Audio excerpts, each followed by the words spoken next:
You know those what is it? Those SMR? Is it SMR or AMS or ASR, whatever, where you can hear like people like tapping on things or whatever. Mm-hmm. And yeah, I'm like, this feels weird. It does nothing for me. And you hear people doing that. And you just, yes. All right, all of this is going to be cut, by the way. I'm not keeping any of that in. Yeah. I would hope not. We're not doing that. I would hope all not. right. Do you want to do the intro or do you want me to do the intro? I'll do my best. Usually I read it straight off the script, but I don't have one. Well, we actually have. Well, I should do the intro first. Let me do the intro. Welcome to Midpoint, OCC's midweek podcast aimed at helping you connect with last week's message and prepare you for next week's sermon. Let's dive in. Hello and welcome to this week's Midpoint. I am Brenton. I'm your host, Brenton. And with me, as always, is Garth. Garth, yeah. Garth Wesley Garth. Do you know Garth's last name from Wayne's World? It's probably not Brooks. No. Nope. Garth Algar. Algar? Yeah, Algar. I believe Algar. Yeah. Is Algar Wayne pop Campbell, culture? and with him always is Garth. Garth Algar. Call it Garth Algar. That's kind of hard to say. Sounds like Norwegian or something. I mean, it's Dana Carvey, so I mean that could work. I don't know how they got it, but yeah, it was Anyway. Wayne Campbell, which is where we get our. It's Wesley and Brenton. Yes. So it all applies. You know, there you go. Yes. So, but I am here. You are hosting. I'm hosting. I'm kind of hosting. We're co-host. I'm co-host. I'm co-hosting our show, interviewing ourselves. Yeah, I was just gonna say, can you host a show about yourself? Interviewing yourself? Isn't that like pretty much every single person podcast? That's true. There's That a is topic, true. but Except for it's really about them. Well, I mean, Maybe not. Joe Rogan does his podcast, and I mean, though he's the host, but he interviews other people. So anyway, I actually only listened to one, not even a full episode, but anyway, well, that's besides the point. We're getting sidetracked. Anyways, so something new. I actually have a script in front of me, which we have not had a script for so long, and there are 4 questions. And I have the answers on this. And so what I'm going to do is I'm going to ask you the question. Oh, no. And then see if you know the answer. Oh, no. Yeah. And then if you don't get it, I'll just, Okay. chime in and be like, no, that's wrong. No, I'm Okay. kidding. I'm kidding. I won't do Here that. we go. So we talked about Elijah and the widow. Mm-hmm. So first off, as we always do, why did you choose? Because you predominantly choose the stories. So why did you want to choose this one? I know you kind of mentioned it in the sermon portion. Yeah, a little bit. Yeah. I mean, I just was trying to. I mean, we wanted this one to be more Mother's Day focused than normal, because it was Mother's Day. Yeah. And I just see, my wife and other moms around, and just their dedication just to their kids and their family, even sometimes despite knowing what to do, not knowing what's going on or what's to do. And I just thought this story was very fitting. I mean, she's doing what she can, and that's all she can do. Yeah. But God still sees her in this huge story of what God's doing with the Israelites and trying to bring them back to himself. And yet he still sees this widow. Still seeking out other people. Yeah. And working through Elijah. And I thought it was just a fitting, Yeah. I just can see many moms in that spot. Hopefully not widow. Yes, hopefully not. Yeah. But yeah, and that was kind of what and also another way I pick these stories. I mean, I just read children's stories to my son, and sometimes I'm like, this is not a good story. So Yeah. let's try this one. Yeah. Yeah.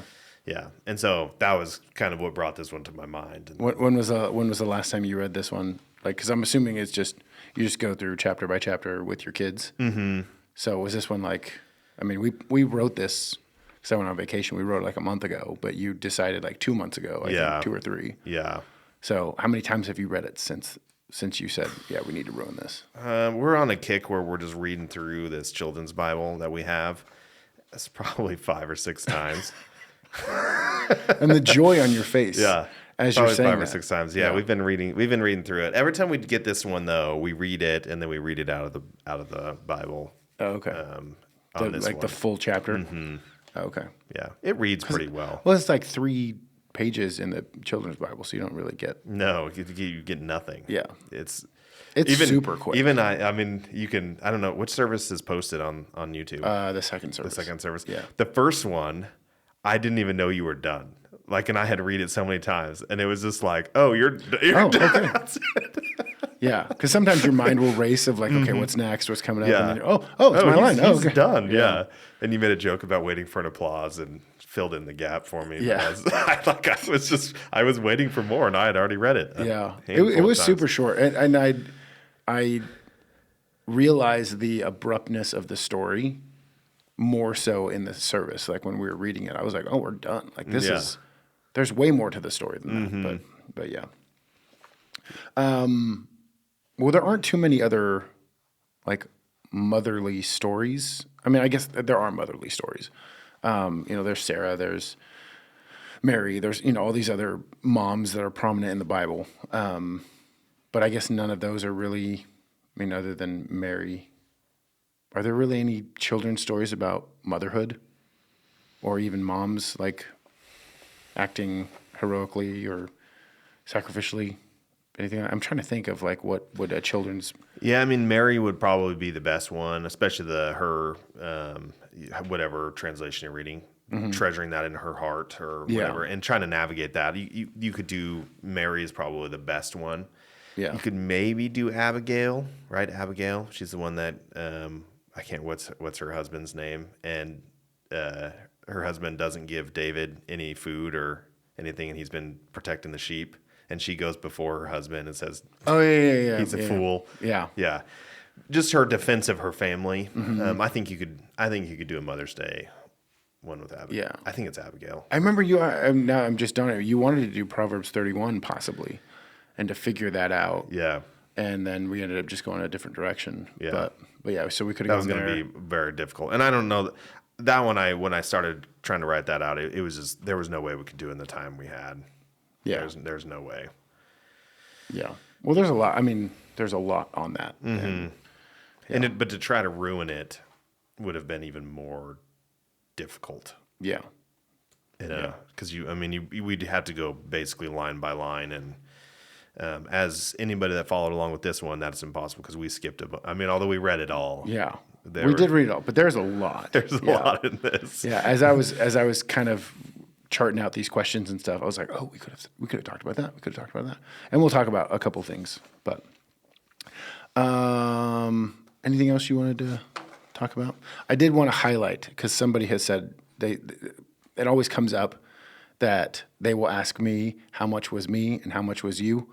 And this one I would honestly say was mostly you, with like the games, even the Mississippi joke that which you guys were not there. We rehearsed this on Thursday, and we could not get through that. like crying, laughing. It's just so bad. Yeah. Like I almost had to use the restroom. Like it was so funny because it was so dumb. Yeah. It was the dumbest joke, but it was just, I don't know, it hit a funny bone. But yeah, also all of that, I want to give you tons of credit, because I don't know if people really understand how much effort you put into stuff, especially, and like the direction, the stories, the intentionality behind kind of the direction and stuff like that. I would attribute a lot of this past one to you. So I wanted to give you kudos. So there you go. Yeah, I said it publicly. Oh, thank you. Yeah, I do think it's important for families to be together, and I know that there are a lot of difficulties in bringing your family to service, and you're trying to get something, but you're trying to do the right thing for your kids. It's kind of like our story. Like, it's just a lot of stuff to navigate, but I think it is super important, and I hope that this is not something that families can go to together, but also not dread it or feel like it's a burden. Yeah. And that's what we're really trying to do. I also think it's good, it's okay if these aren't your favorite thing in the world. Yeah. They're not our favorite thing in the world. No, just kidding. I know that they're not for everything, but I just hope that you can see the intentionality of just trying to get families together and worshiping together and being together, and also the church body being together. Yeah. And if you are, in the very least, coming to these services and giving us patience and Yeah. grace just Yeah. to be a part of the larger body as a whole. I think that's super important. Yeah. And we've had people tell us, like, man, we thought this was so dumb or so silly. Like, why are we doing this? And then they hear the intentionality behind it. They actually go to a service and they're like, oh, you know what? I actually did learn something. It wasn't in the same format that I'm used to, but it was fun. And I learned a whole lot. And it was so cool to see some of the kids participating and to realize that church isn't about me kind of thing. We've got those answers a lot. And we had the joke at the beginning of me trying to cheer you up, Yeah. and we're going to read an entire chapter. And although that was like kind of a joke in there, that actually is a serious thing because so often we do stories. Even David and Goliath was a bigger chunk, but we do Noah's Ark or We did Ruth. we did Ruth, Yeah. yeah. Or Naomi, but, Naomi yeah. in that one. We could do Naomi as that'd be Yeah. a stretch. Yeah. But anyway, It would. anyways, it's always hard on those ones when we can't read an entire chapter because one of the criticisms is that like you're using a children's story as like the As the reference, basis, and yeah. we're trying not to. I mean, Yeah. like we really are trying to point to scripture, and so when it's broken up like that, I think it is harder to see the intentionality. Where when we read the whole story, I think you can't Yeah. deny that that's the purpose of what we're trying to do. Now, has anybody? Nobody has come up to me personally and said, "How come you don't read the whole Bible story?" I've really only heard that from you or me. Mm-hmm. So, is anybody really coming up to you, or is that just something that is in you? I think it's just in me. Okay. Yeah. Okay. I mean, I would assume so, but I think it's important to note that people aren't complaining to us, but we're like, no, we want to read the Bible. Yeah. Like, we don't want this to be based on a paraphrase of, somebody's version of, whatever version of the Bible they're reading. And then, images. Like, we want to take people back to the Bible, the actual Bible. And so, but that's a self-criticism. That's a Yeah. worry that we're trying to get ahead of. Yeah. And there is nuances we just have to wrestle through sometimes. Yeah. I mean, even David and Goliath, we did have to use the children's story a little bit for context, and we just pretty much had to say, Yeah. this context actually is accurate. You can read it if you want in Yeah. the chapter before. Yeah, here's where you find we it. don't have time to read it. Yeah. But that isn't the intention. The intention is always to point back to what Yeah. Scripture actually says. Yeah. Yeah. teaches. And when we did Samson, that was another thing that we did. We had to just kind of go, you guys kind of know this, and here's the story, and kind of just focus on a section. Yeah, it's really hard to get all of Scripture, which is why I think it's important that James works through a book of the Bible, verse by verse, chapter by chapter, because if we just highlighted all the cool parts of the Bible, we'd miss a lot of those nuances, Which is what as we're children's running stories, into. yeah, which is what children's stories often do. Yeah. So we're trying to fix that. Anything else you wanted to mention before I get into the trivia question? No. So I thought it would be really, really fun. So I know you did the whole game of the taboo. What did we call it? What was the game that we call it? How did we call it? Way too much. Way too much, yes. So, which was so fun. I think as people were like, what are we doing? As soon as we hit that game, they're like, okay, I'm on Okay, board. Like, yeah. this was fun. Yeah. And I know some people went home also and watched YouTube videos of movies without soundtracks. I know that also happens. Yeah, it was very difficult to find one that wasn't a fight scene. Oh yeah. It was extremely difficult. I looked through a ton of them, and yeah, it was difficult to find one that wasn't some sort of very action. I would imagine, yeah. Very actiony scene. Yeah. Are they funny though, even with the? Oh yeah. Okay. Because I actually didn't. I wasn't one of the ones that did that. Like Yeah. I was just. I spent kind of an annoying amount of time looking for stuff. It first turned out as research, and then Yeah. after like 2 hours, it Yeah. was like, oh, I should probably do something. Yeah. Okay. So I have 5. Okay, here we go. 5 way too muches. Way too many. Way too much. Yeah. Way too muches. Way too much. Yeah. That'll be the title. Way too muches. Okay. Are you ready? Mm-hmm. Okay. A structured textile apparatus devised to occupy the cranial summit. It functions as a mediator between individual identity and environmental condition, blending symbolic elevation with practical concealment in forms dictated by customs, necessity, or aesthetic inclination. baseball cap. Yes, it was a hat. Was it the Cranial Summit? The textile at least narrowed it way down. Okay. Textile then- apparatus device to occupy Yeah. the Cranial Summit. Yeah. Which I noticed when we were doing it just out of practice. We'll see if I can get some of these. There was always one word that if you, like the paper one, the arboreal matter, I think is what it was. It's like, okay, that narrows it. Yeah. I don't even know what that means. So, Well, I would assume arbor, tree. see, you're so smart. See, I didn't even pick up on that. I don't even know if you're true, right, or if you're right now. Well, an arborarium is like a tree museum. Are there tree museums? Yeah, there's like kind there? of. I mean, I don't know. Museum is probably not the right word. I'm just like, You walk into a building, you're like, look at all these trees in there. like okay. like Spalding. The football? No, like the place. Anyways, you're sorry. not from around here. So. No, I'm not. No. But anyways, there's a place called Spalding. It's close. There's Okay. a whole bunch of different species of trees out there, and I believe there's another one up in Moscow. So it's like a garden? Kind of. An outdoor Yeah, well, orchard? it's like a park. I mean, it's going to appear to be a park. 'cause Okay, it's okay. going to have grass. A and tree then museum. trees. Yeah, a tree museum.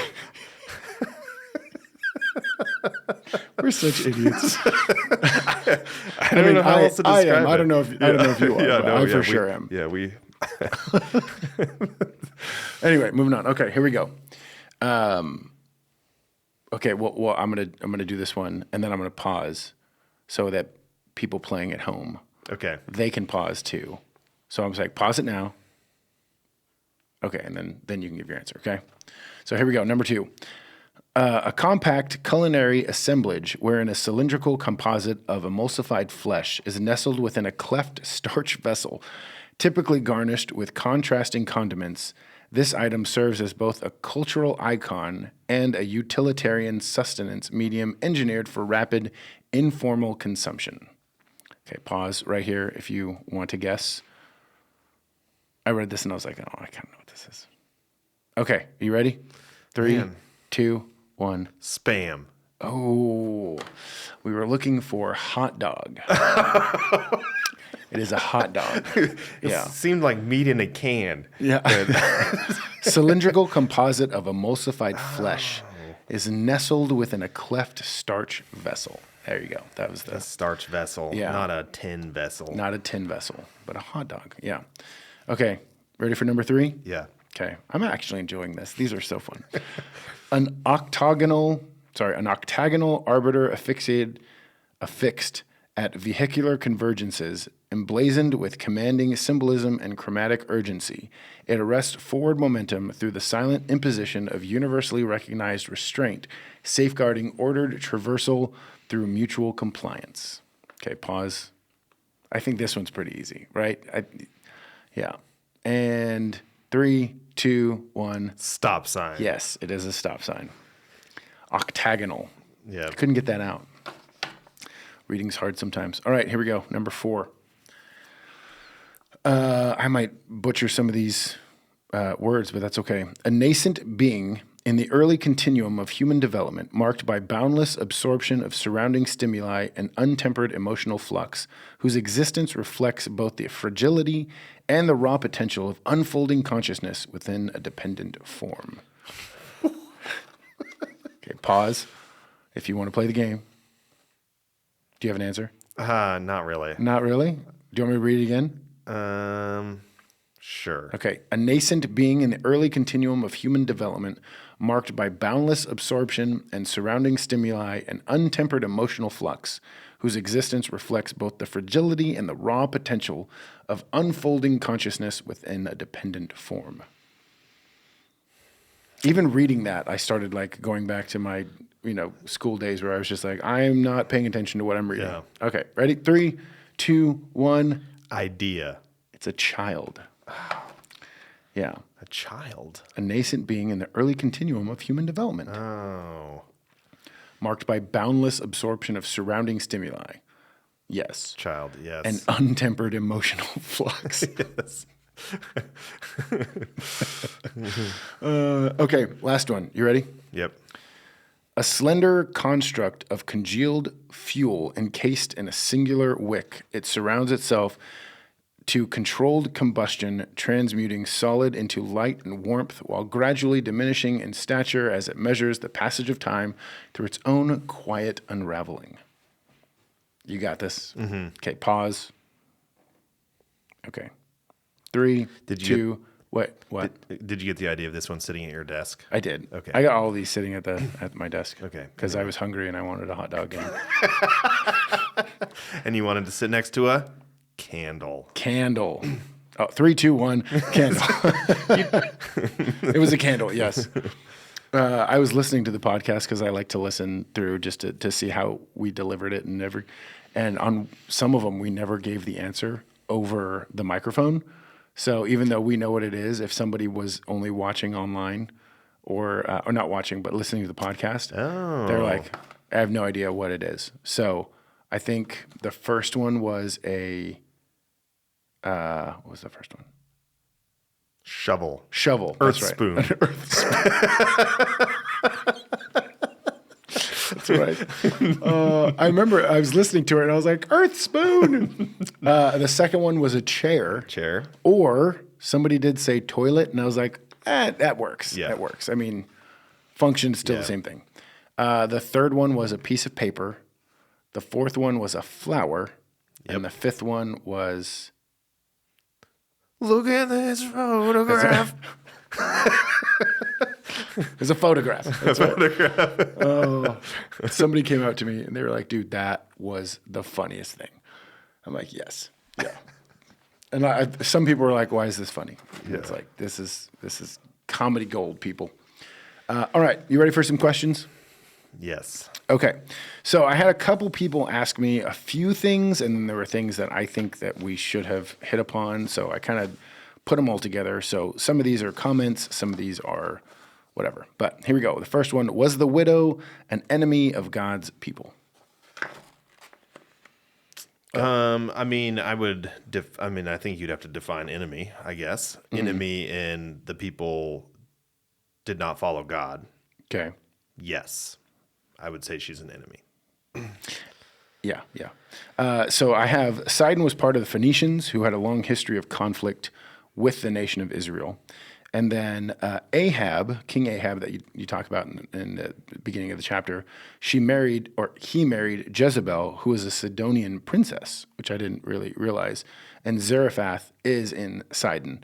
And, because of his marriage to her and that association with those people, he decided to, worship idols. And that was what aroused the anger of God more than any other king, which is really funny because it says that in the beginning of his dad, Orim, or I think that's his name. Yeah.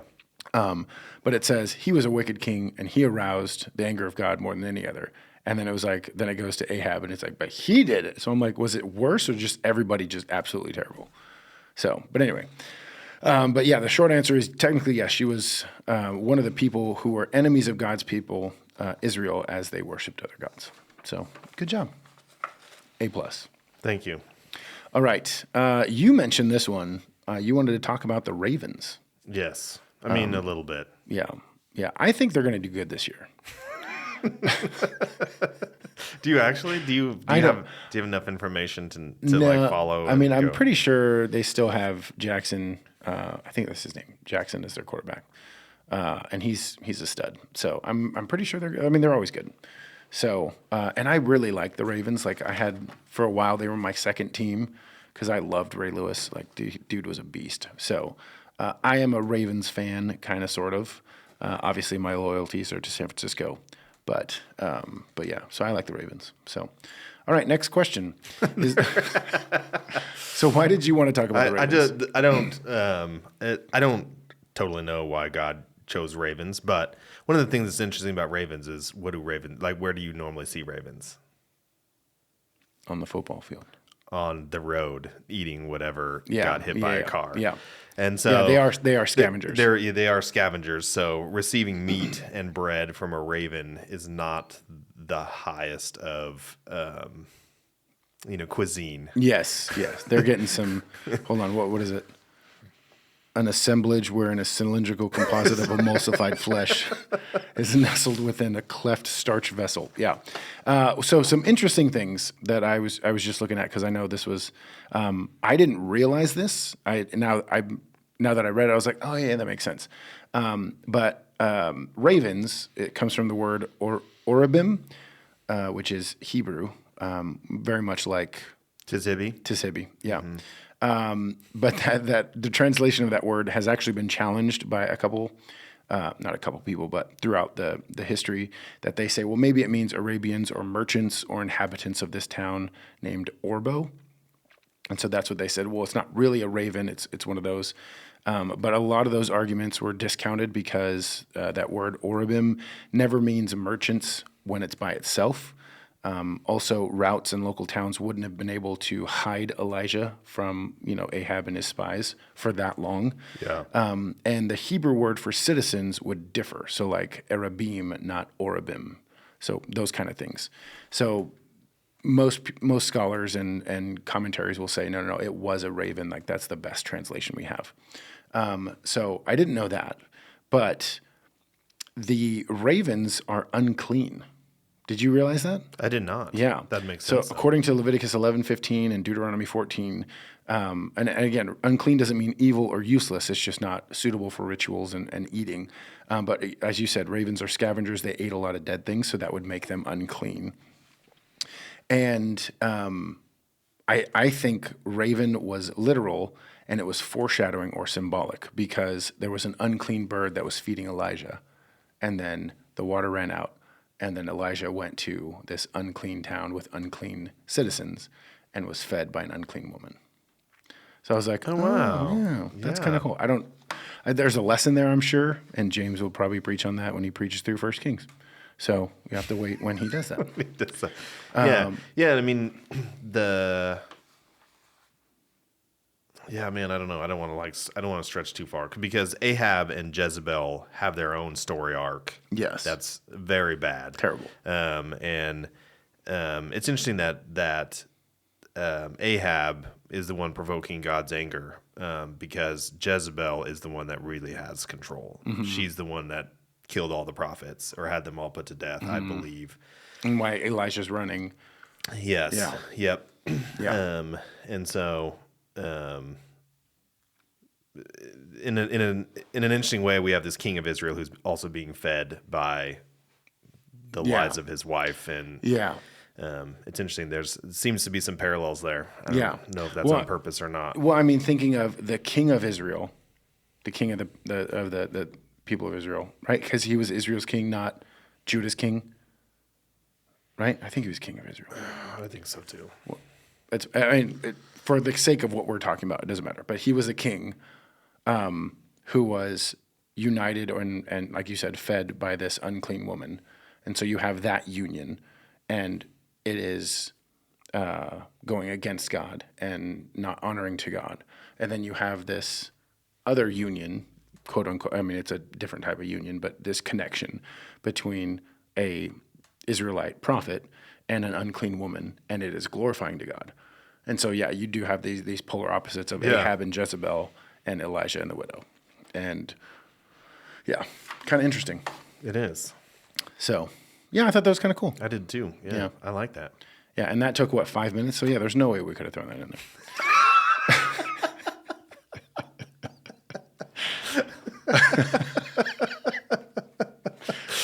Sorry. Okay. This is question number 2, right? It's question number 2? Yeah. Question number 2. In our defense, I'm going to come to our defense really quickly. Question 3. Yes. What is your... Answering a question is very easy. Putting it in a dialogue, not as easy. Yeah. Putting in a really good dialogue that has jokes and makes sense. And that's why I always play you have to have a quote unquote a dumb one that is asking questions in place of the congregation, so that another person can talk. Otherwise, it's just you and me talking to people, and that's just weird. Yeah. Also, there is kind of a limit to how long our lines can be. Otherwise, we just can't get through them. Like they just are. We end up just having to read them. I remember that specifically with Noah's Ark. We had like half-page long lines. Yeah. And so Because there's a lot. You had to get through it. Mm-hmm. Yeah. And you couldn't just wing it. yeah. Like some of our things you can kind of get off script or, reverse some of the order and stuff. But yeah, that was pretty extensive. But So anyways, probably longer than 5 minutes in a script. yes. Yeah. Because then you'd have to go, oh, yeah, I didn't think about that. Yeah. And then another thing. Mm-hmm. And how many different words can I come up with to replace? Oh yeah. Yeah. Right. You're exactly correct. What else? Oh, I didn't think of that. Mm-hmm. Yeah. Don't give away all the Yeah, sorry. all the secrets. Okay, question number 3. Is there any significance of the woman being a widow? What do you think? I mean, I there's no way there's not significance, but I don't know what it would be. I mean, I think God can point glory to himself in all things, which gives significance to everything. Yeah. Yeah. I mean, there's just her really being hopeless. Yeah. I mean, she, especially in that culture, Yeah. Hopeless and destitute. Yeah. she had nowhere to turn. Mm-hmm. And so, I mean, I'm sure that plays part into it. But beyond that, Yeah. tell me more. Well, this is what I found. I don't have an answer. So what I found was the Bible often talks about special consideration for taking care of widows and their fatherless children, which is specifically Exodus 22, verse 22. Like you can read that and it says, we need to take care of widows and the fatherless children. So in this story, you have exactly that case of a widow and a fatherless child, right? And nations are judged and are promised a blessing when they take care of those types of people groups. So Deuteronomy 14:29, Jeremiah 7, and then they're cursed when they don't. So that's Deuteronomy 27, Jeremiah 22, Ezekiel 22, Malachi 3. Yet it is these two classifications, the widow and the fatherless child, that take care of Elijah. So Israel is commanded to take care of them, and nations are judged according to how they take care of this group or this classification of people. But those are the ones that God sends Elijah, the prophet, to be cared for. And in a roundabout way, God is taking care of them. So God, through Elijah, even though they are taking care of Elijah, through God, is taking care of them, kind of thing. So I thought that was interesting. And then the other thing was when a town can also be called a widow. So like in Isaiah 47 or Lamentations 1:1 or Revelation 18:7, it means that nation or that town was destitute and not under anyone's protection. So kind of like what you said, there's this woman who is not being cared for. Interesting. Everybody's I've never suffering. heard that before. Which one? The town. Oh, yeah. It's kind of like a poetic way to describe, I mean, similar to Israel being the bride of, or God's, isn't it God's wife or God's, oh man, my mind just went blank. The bride of Christ. Yeah, that's the church. My mind just went totally different I direction. can't help it. I threw out the only No, it was good. straw that I had to grasp there.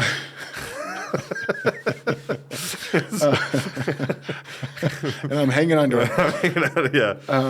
But yeah, there's a way that God describes the relationship between himself and Israel. And I think one of it is a bride or a woman or whatever. And that's why he says, like, you have prostituted yourself against the Lord your God. Isn't that what kind of thing. Hosea is totally about? Yeah.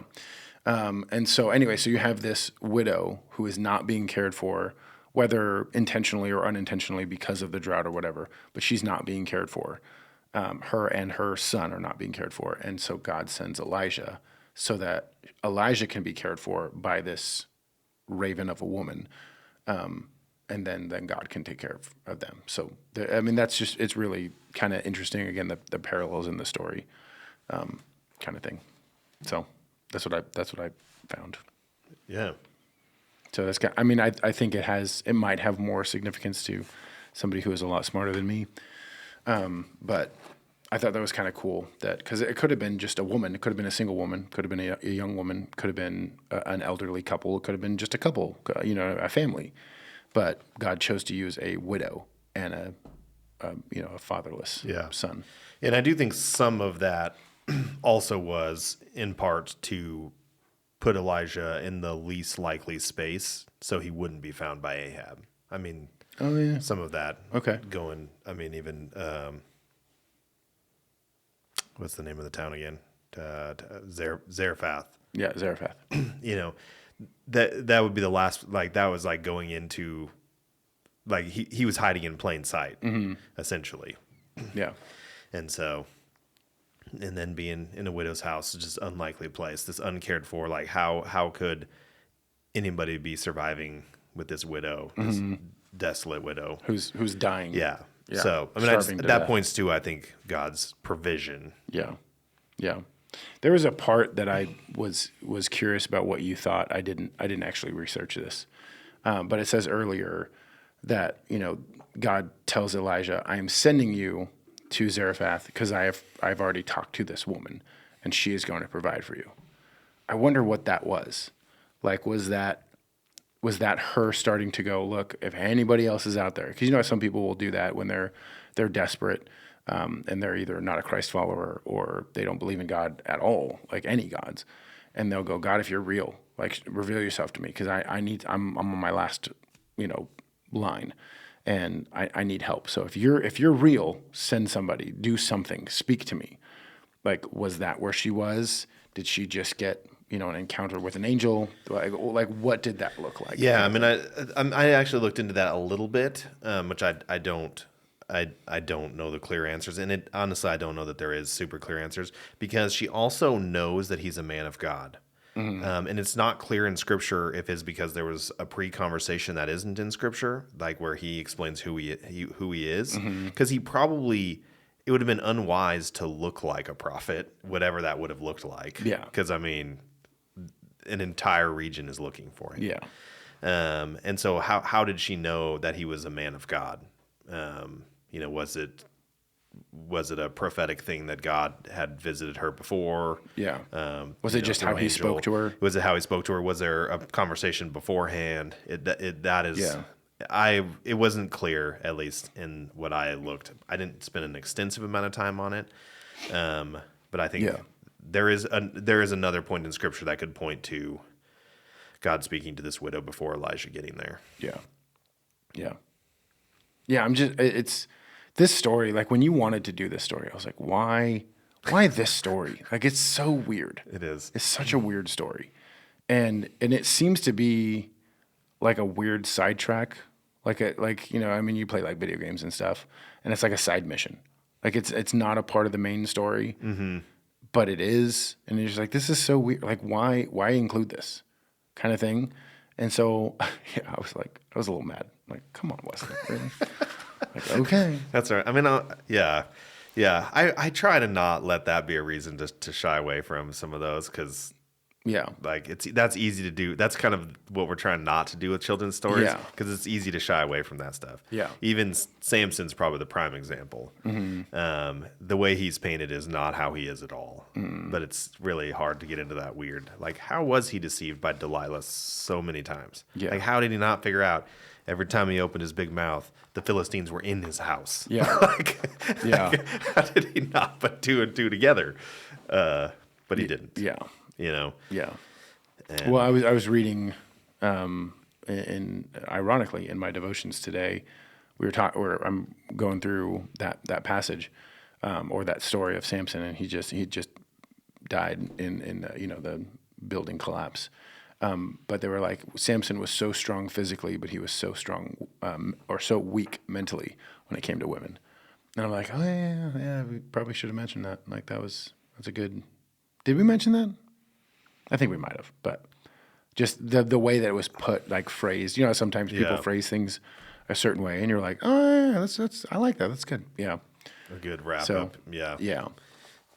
But yeah, and actually, the story of Elijah, to be perfectly honest, gets weirder and weirder. I mean, because it almost seems, even you mentioned side quest, like, it almost seems even more side quest when he all of a sudden it's like, okay, now you're gonna go talk to Ahab, and like there's just the chain of events that starts to happen there. It's just like, it seems so fast paced.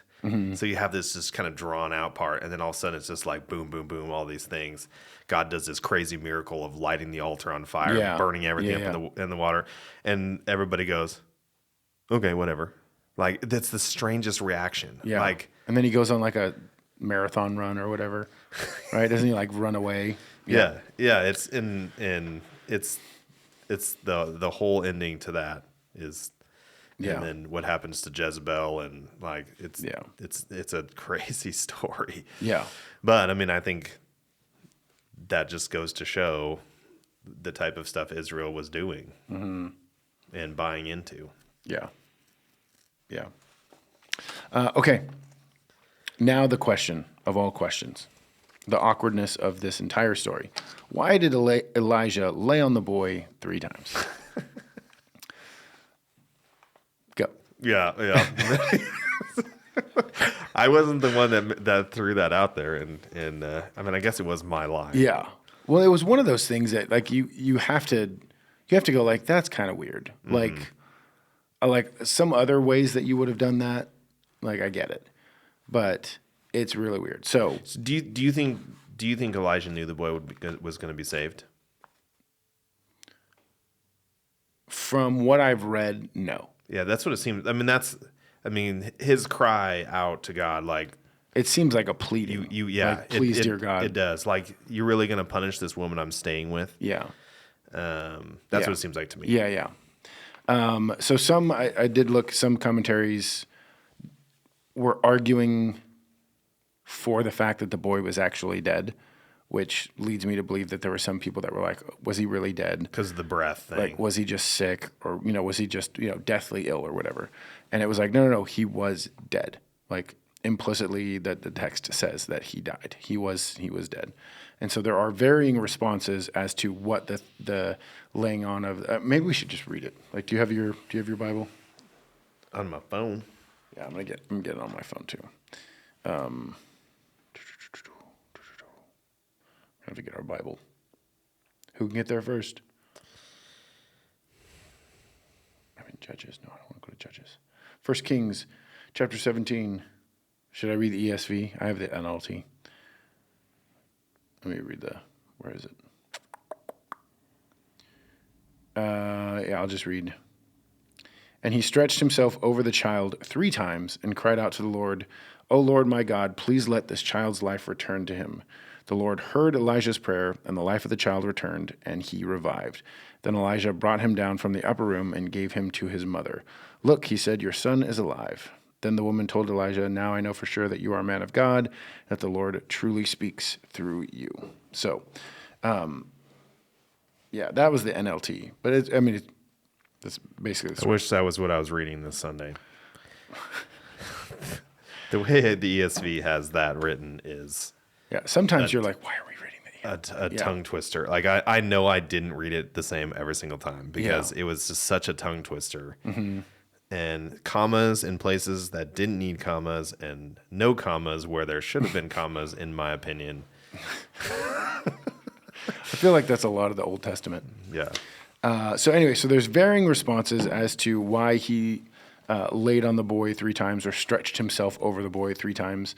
But all of them agree that this act did not imply the use of any natural means for the resurrection or the restoration of life. So it was not that was a necessary part for God to do something, or it was not some sort of omen or anything like it. It was just, this is what he did.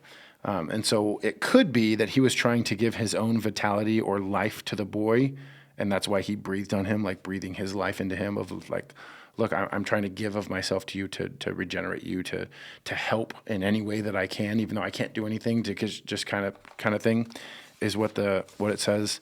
Or it was a way of interceding and making a more fervent and desperate cry to God. So it was, Elijah was really like prostrating himself, laying down and like, just, God, I'm so feeble. Like, please help this boy. Which that makes sense too. It was to bring down the resurrecting power of God upon the dead body and support his own word in prayer. That was one of the commentaries said that. It was to make himself equal to the boy, and so it referenced Elisha in 2 Kings 4:34 when Elisha did the same thing where he put his hands on the hands and his mouth on the mouth and eyes on the eyes and nose and the forehead on the forehead. Do you remember that story? Is Elisha is laying, I think Elisha's laying on a boy. Let me go. Hold on. Now I'm pretty sure that was 2 Kings 4:34.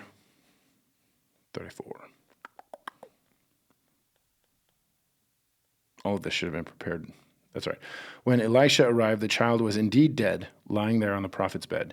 He went in alone and shut the door behind him and prayed to the Lord. Then he lay down on the child's body, placing his mouth on the child's mouth, his eyes on the child's eyes, his hands on the child's hands. And as he stretched out on him, the child's body began to grow warm again. Elisha got up, walked back and forth across the room once, and then stretched himself again on the body of the child. This time the boy sneezed 7 times and opened his eyes.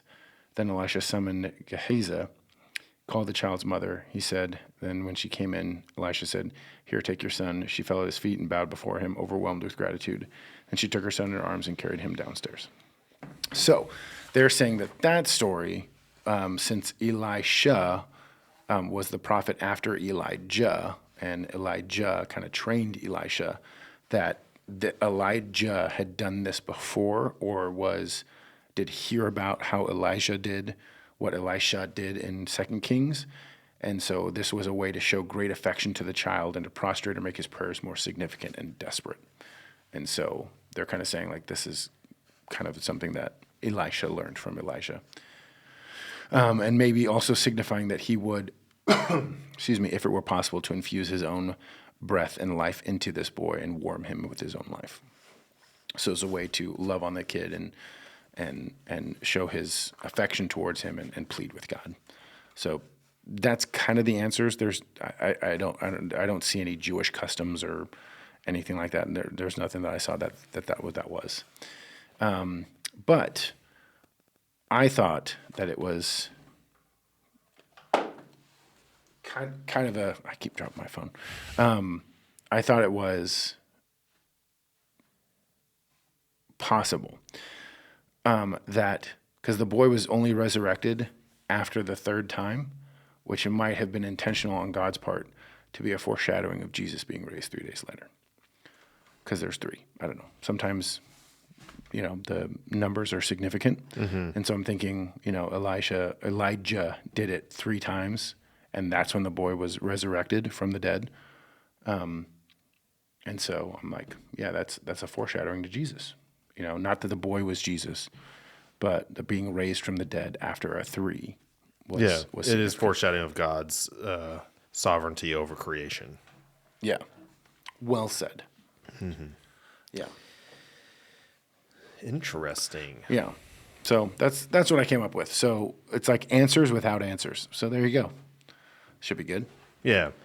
Yeah, because it's kind of the same thing we were saying over and over with the widow. Like Elijah was a real person, and I genuinely hurt for this widow and this boy. Yeah. And he had probably been watching this boy suffer for days. Yeah. And wrestling with his own stuff. Like, really? You know? Yeah. And so some of it he's probably just doing. Just like he's a human. Yeah. Like I'm in the middle of mourning and I'm just doing. Yeah. Got to do something. Little thinking, like I'm sad. My body's reflecting what I'm feeling. Yeah, that's a good point. I'm just doing. Yeah. And God is still in it. Yeah. Yeah. Yeah, because you don't know if that was God directed or, like you said, like it was just him doing something or anything, because it doesn't say the Lord commanded him to stretch over, the boy. So, yeah, that makes, I don't personally see anything wrong with that. So, but anyway, anything else you want to talk about before we wrap up? We're not quite at 2 hours. That's because we had a script. Yeah, that's true. Yeah. I thought for sure we were going to go way over time this week. And we didn't. I did too. And we didn't. Yeah, we went, it was like 35 minutes, I think, something like that, which is good. Yeah, we were 15 minutes in, and I'm like, we still have so much to go. Mm-hmm. We haven't even played the second game. Yeah. Oh, no. Yeah. Yeah. We almost cut the Star Wars, or Star Trek, sorry. Star Trek, yeah. Almost cut the Star Trek. Yeah. Which you probably still could have. I don't know. It was good. It was good. Yeah, I liked it. It was fun. It broke it up. It kept people engaged. That's like you said, that's the hard part about writing these, because it's not just a sermon. Like you can write a sermon and have all the information, but to make it in dialogue form that's easy to digest, easy to follow, and like educational, but also fun, and not so long that it's just one person talking, the other person going, That's and the challenge. You can tell when you're on stage, like when it starts to get rowdier in the crowd. You know, like kids are starting to get wiggly and they're starting to lose their attention. Yeah. And That's why we try to have different elements in, 5 or 10 minutes at a time, so that people aren't like bored. And, because we all have short attention spans. So, okay, I have a question for you. This might be telling. Do you ever, like, are you ever reading and you're like, I'm not even here? Like, I'm just reading words. Yes. And. Oh, yeah. Yeah. Yeah. Yeah. Just reading in general. That actually, now that we have 4 services, it happens during service. Like, we're going through the script, and like, especially the 11:30 was the hardest for me because all the lines just started blending together. Yeah. And I would lose track. Like, it was autopilot enough. Like, I knew the lines good enough that I was kind of on autopilot, but it allowed me to just start thinking about other things. Yeah. Yeah. Like, I've done this before. Yeah. Yeah. And it was really hard for me to track sometimes where we were at. Isn't that weird how your brain works? It is. Because, I've had that too, where I'm like you said, like I read the story and you were like, oh, you're done. There are other times when I was reading and I'm like, where the heck are we? Like, what are we doing? Like, I don't know where we. This is the next line I'm supposed to read. I don't even know how I'm supposed to read it. You know what I mean? Mm-hmm. So that's funny. Yeah. Well, and even like when you're reading, whatever scripture, or you're reading a book or whatever, it's not like you stop reading either. Yeah. Like, I'll be a page and a half later. Yeah. And you're like, I have no idea what I just read. I know I read all the words. Yeah. Because I'm not just skipping. Because I'm actually paying attention when I skip. Because I'm like, I know what he's going to say. Okay. And you keep going. But I do that all the time where I have to, That's why you use Speechify, right? When you. Yeah. So yes. We are not sponsored by Speechify, no, by the way. So I use it for your lines because for 2 reasons. One. Am I Snoop Dogg still? No, I don't usually. Okay. Sometimes I do, but my name's Bryn. That was spot on. Thank you. Yeah. I don't usually. I can't remember which one I was using this time. But the other hard thing, especially with practicing, like, we just don't have time to practice together that much. Yeah. Like, it's just the reality of this job. But I don't know the cues. Like, I'll remember all my lines, but have no idea when to say them. And so I found that doing that helps a lot, because then I kind of know where. And then also, if you go off, I know immediately in my head, like, oh, I need to start tracking what he's saying. Because sometimes you do get an autopilot. I just wait till you're done talking, and then I talk, and then I wait till you're done talking, and then I talk. But if you go off script, which we tend to do, then I'm like, oh, I need to start listening to know when. Well, the cool part is that we have certain, like, I don't know if this is intentional or if this is it just happens, but there are times when you and I will go off script and we'll jump to like, a line after or 2 lines after, and you'll say something that's like, oh, that's where you are. Okay, cool. I can jump in afterwards. Yeah. Like, that happened. That's a trait that you taught me. Oh, because unintentionally. I was not good at that at first. Yeah. Yeah. Like after the Star Wars thing, like I would talk and I'm like, this is where we're going. And I was like, this is not where we're supposed to go. And you went, oh, I know your OCD's kicking in. And I was like, I know where he is. Okay, cool. He's on that line. I can now keep going. Yeah. So it's kind of funny. But that happens to me all the time. And I don't like it. It'll happen sometimes when I'm preaching. Like, you get in that rhythm. Yeah. And then I'm like, what am I saying? Like, where am I? It's not an out of body experience, but it's one of those things of like, man, like, does everybody else go through this, or is this just my brain playing tricks on me? Yeah. So for sure. But this was a fun one. Yeah. Yeah. It's good. Our next one is Thanksgiving, right? Yeah, it was right before Thanksgiving. Week before Advent. Week before Advent. Yeah. We're planning on, I'm not going to say what we're doing unless you want to, because last time I did that and you're like, I guess we have to do that now. Yeah. I feel like there's plenty of time for it to change. I think it'd be risky Yeah, that's true. because No one's going to hold us to this though. I mean, but anyway, that's true. I have some plans. I think it'd be fun to do one that we've already done. And I think it's a great idea. Yeah. But Execution might be different. you could come up with an idea you also think is a great idea and then boot the old great Yes. idea. Like a month before. Yeah. Because this is a funny thing that I love about working with you.